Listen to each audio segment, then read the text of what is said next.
Bonjour tout le monde, bienvenue sur Codigo. Aujourd'hui, on va créer un chatbot avec Python et Wolfram Alpha. Vous pourrez lui poser toutes les questions que vous voulez et lui demander des blagues, la température, etc. Alors avant de commencer cette vidéo, n'oubliez pas de vous abonner à la chaîne et de mettre un petit pouce bleu, ça aide beaucoup la chaîne. Et maintenant, on va rentrer dans le code. Alors avant de commencer, je vous conseille d'aller regarder la vidéo de traduction avec Python parce qu'on va utiliser le concept dans ce projet. Alors avant de commencer à coder, j'ai envie de vous montrer les fichiers qu'on a pour commencer. Alors d'abord, on a Siri.py qui est juste notre fichier Python pour avoir tout notre code. Après, on a deux dossiers statiques et templates, comme pour tous les projets Flask.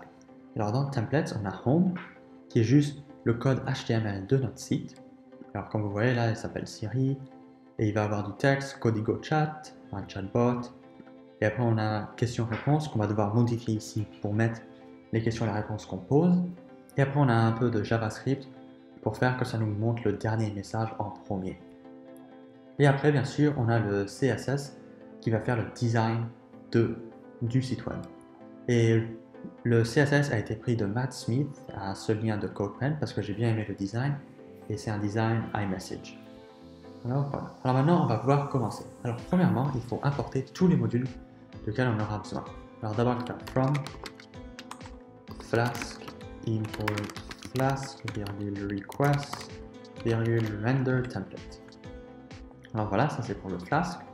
Comme pour tous les projets, on apporte ces trois choses. Après, on a besoin import request. Alors ça, c'est ce qui va nous servir d'appeler le code Wolfram Alpha. Et après, on a besoin de URL lib qu'on va ici utiliser pour transformer les variables pour les passer à Wolfram Alpha. Après, maintenant, il nous faut le module pour la traduction. On va faire from deep translator import Google Translator parce qu'on va utiliser la traduction Google parce qu'elle marche très bien. La première chose qu'il faut faire, c'est déjà faire tout ce qui est Flask. On fera la traduction et le Wolfram Alpha juste après. Alors on va commencer avec Flask. Alors d'abord il faut faire app égale Flask et après name et après template folder égale templates. En fait, ça va juste déclarer notre application Flask et ça va lui dire d'aller chercher les fichiers HTML dans le dossier templates. Alors voilà. Et maintenant, il faut faire app.root et après ça. Alors ça va être la fonction qui tourne dès qu'on passe sur notre site la première fois. Et on va juste faire, on va appeler ça home. Et on va juste faire return. Et après render template. Et après on dit home.html, comme ça dit de loader le fichier home.html qui est notre site web. Et pour l'instant c'est tout. On passera des données juste après dès qu'on finit avec la traduction et le Wolfram Alpha. Mais pour l'instant on va rien passer. Alors maintenant on va aussi faire app.route. Hop là. Et ça va être pour methods égale post. Alors, ce sera dès qu'on appuie sur le bouton Go de notre site. En deux mots, on envoie une question. Dès qu'on envoie une question, ça va loader cette fonction, ce qui va être activer Siri. Et là, on va vouloir faire des choses. Et après, on va juste vouloir return home.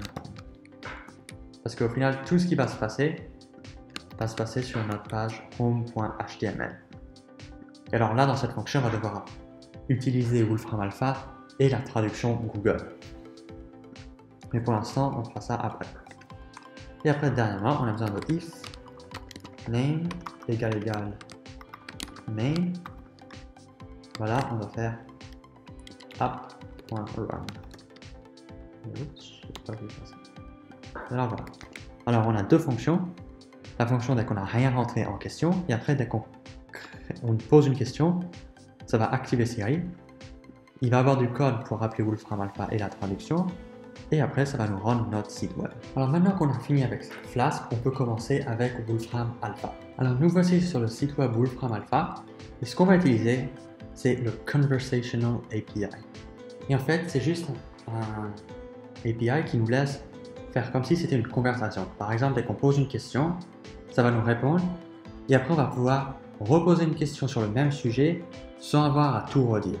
Alors, en fait, ça va garder ce qu'on a dit dans le passé pour améliorer la conversation. Ce qu'on va vouloir faire, c'est appuyer sur Get Started. Alors, nous voici dans notre portal de Wolfram Alpha. Vous allez vouloir appuyer sur Get an App ID. Et après, ici, vous allez donner un nom pour votre application et une description. Et une fois que vous avez fait ça, ça va vous créer une application en bas ici. Comme vous voyez, moi j'en ai déjà une, parce que dès que j'ai testé le programme. Et après, si vous appuyez sur Edit, vous pouvez voir le code pour votre application. Alors ça, il va falloir le copier et le coller. Alors nous, voilà, on est sur notre code Python, et maintenant ce qu'on va faire, c'est l'identifiant de l'application et le coller. Alors voilà, vous pouvez voir le mien, parce que moi, je vais le désactiver après ce tutoriel. Bien sûr, vous avez seulement 2000 questions par mois. Ça devrait être suffisant pour un utilisateur, mais si vous en voulez plus, vous pouvez payer pour en avoir plus. Alors voilà. Et maintenant, ce qu'il va nous falloir, c'est 3 variables. On va avoir besoin d'un host, et ça va être api.wolframalpha.com. Après, on va avoir besoin d'un identifiant de continuation, et pour l'instant, c'est rien. Ça, c'est ce que Wolfram Alpha va nous donner dès qu'on pose une question. Et après, S, qui est juste une variable que Wolfram Alpha a besoin des fois, mais dès qu'il nous demande le S, on a besoin de lui donner, alors on va avoir cette variable. Et après, on va avoir une liste de questions et de réponses. Par exemple, ici, on va avoir une question, virgule, une réponse, et après on aura d'autres listes, questions, réponses, questions, réponses. Mais pour l'instant, dès qu'on commence notre application, la liste est vide. Maintenant, ce qu'on a envie de faire, c'est passer les données dans Render Template. On va faire data égale QR. Alors voilà, on va passer notre liste de questions-réponses que home.html va utiliser. Et comme on est sur le sujet, on va remplir home.html. Ici, on a le code pour une question et une réponse. Et bien sûr, chaque question a une réponse. À part pour la première qui dit « Bonjour, je suis CodeGoChat », alors ça, on n'a pas envie de toucher. Alors ce qu'on va faire, c'est on va aller à travers toutes nos données, for D in data.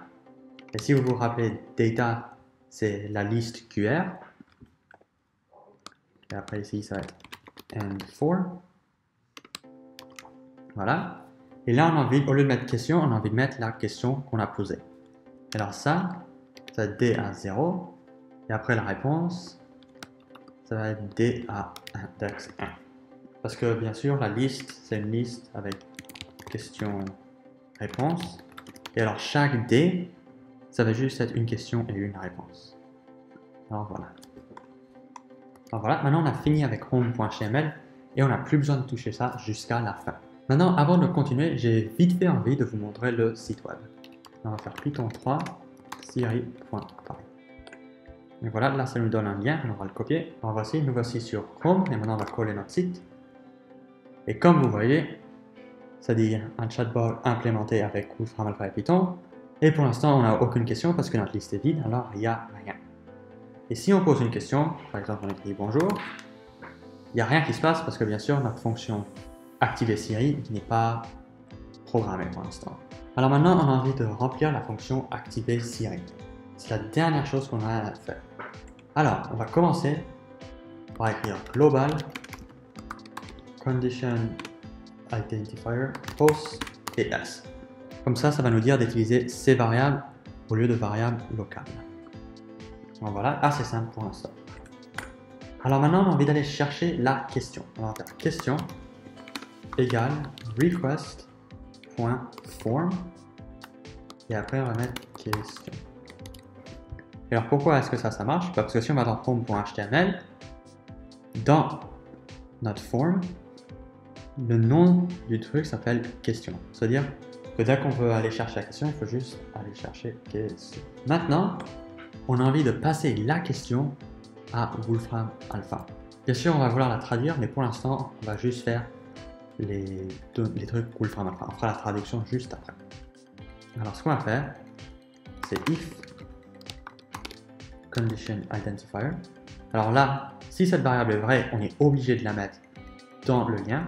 On va faire query égale, et après http, et après on va passer le host, qui est dans ce cas-là api.wolframalpha.com. On va faire v1, après conversation.php, p.js et après p point d'interrogation API égale et après là on passe l'identifiant de l'application que vous avez pris du portal Wolfram Alpha. Après il faut passer conversation ID et ça va être égal à condition ID et après il faut passer notre question. Et alors là, ce qu'on va faire, c'est qu'on va faire url lib.parse.quote plus et après on va passer notre question. Alors ça, bien sûr, ça a l'air super compliqué, mais en vrai, c'est super simple. Et alors en fait, tout ce que ce code fait, c'est si on a du texte, par exemple, bonjour, bonjour, bah, ça va remplacer les espaces par un plus. Et en fait, on a besoin de ça parce que Wolfram Alpha demande que chaque mot soit séparé par un plus. C'est aussi simple que ça. Alors voilà, là on a déjà notre premier étape à faire. Après on doit faire else. Alors dans l'autre cas, c'est si on n'a pas besoin de mettre l'identifiant de la conversation. Alors dans ce cas-là, on peut juste enlever ce code. Hop là. Et après dernièrement, c'est si on a besoin de rentrer le S. Bah, ce qu'on a envie de faire, c'est query plus égal. Et après on va faire et s égale et après on va passer la variable s. Et après on va remettre s à 0. Et là en fait c'est parce que des fois Wolfram Alpha nous répond et nous passe une variable s. Et si la variable s existe, dans la prochaine question on est obligé de mettre s à la fin. Alors voilà, maintenant on peut appeler Wolfram Alpha. On va faire la réponse est égale à request.get et après entre parenthèses notre question, alors la query. Ça, c'est le gros lien qu'on a écrit. Et après, on va faire .json. Alors, JSON, ça va juste mettre notre texte dans un bon format. Et alors, voilà. Et qu'est-ce que ça va nous donner, ça? Ben, ça va nous donner un dictionnaire qui a les résultats. Alors, results. Et après, il y aura la réponse. Après, conversation ID. Et ça, c'est l'identifiant de la conversation qu'on va devoir sauvegarder. Et après, plusieurs autres choses comme le host qu'on va devoir sauvegarder aussi, et après potentiellement un S qu'on va devoir sauvegarder aussi. Et s'il y a eu une erreur, au lieu de nous donner tout ça, ça va juste nous donner error, et après une erreur ici. Alors voilà les cas qu'on a. Alors c'est où il y a une erreur. Alors c'est if réponse.get erreur. Alors, s'il y a une erreur, qu'est-ce qu'on a envie de faire? Ben, on a envie de return home déjà et aussi faire qr.append et après là on va passer notre question. Ça va être une liste question et erreur. Alors voilà, ça c'est tout ce qu'on a besoin de faire pour s'il y a une erreur. Maintenant, qu'est-ce qui se passe s'il n'y a pas d'erreur? On va faire l'identifiant de la conversation va être égal à réponse et après conversation ID. Après le host va être égal à réponse et après host. Et après il faut aussi faire plus /API. Vous n'avez pas besoin de savoir pourquoi, mais c'est juste qu'il y a besoin de ça dans le lien et ça ne nous le donne pas. Et après on va faire s est égal à réponse.get et après s, et s'il n'y a rien, bah on n'a rien. Alors voilà. Alors maintenant, là, on a déjà pris en charge les 3 variables que ça peut nous donner. Maintenant, on a besoin du résultat. Alors, on va faire qr.append et après, on va avoir réponse et après result et après, et on a aussi envie de mettre la question. Et alors, voilà. Alors maintenant, on va vite fait expliquer pourquoi ça marche. Alors, en premier, on commence à rendre tous nos variables en global. Comme ça nous donne accès à ces variables-là. Et après, ce qu'on fait, si on va chercher la question dans notre site web, on crée le lien qu'on va donner à Wolfram Alpha. On donne le lien à Wolfram Alpha qui va nous rendre une réponse.